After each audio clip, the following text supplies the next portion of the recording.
Le procès de Benjamin Mendy s'est ouvert il y a maintenant plus d'une semaine et chaque journée offre de nouveaux rebondissements dans cette affaire particulièrement médiatisée en France et en Angleterre. Il faut dire que la gravité des faits reprochés au footballeur, champion du monde en 2018 avec les Bleus, fait froid dans le dos. Accusé de 8 viols, une tentative de viol et une agression sexuelle par 7 femmes différentes pour des faits qui se seraient déroulés entre octobre 2018 et août 2021, ce dernier encourt la prison à perpétuité. Les premiers jours du procès ont été principalement consacrés à l'étude de la personnalité de Benjamin Mendy, ainsi qu'à son manoir, situé dans un endroit reclus et où lui et son complice, Louis Saha Maturi, aucun lien avec le footballeur Louis Saha, auraient perpétré plusieurs des crimes qui leur sont reprochés. Depuis le début de la semaine, les témoignages des femmes qui les accusent se succèdent du côté de Chester en Angleterre et la 4e plaignante a été entendue ces 2 derniers jours.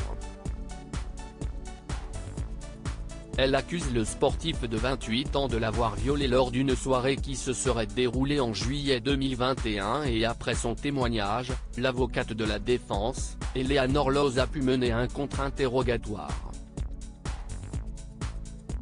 Une recherche début janvier qui interroge l'avocate de Mendy pour défendre son client, qui nie en bloc toutes les accusations qui pèsent contre lui. L'avocate a notamment pointé du doigt une recherche Google effectuée par la jeune femme, dont le nom n'est pas dévoilé pour préserver son identité, en janvier 2022, quelques jours avant son témoignage auprès de la police.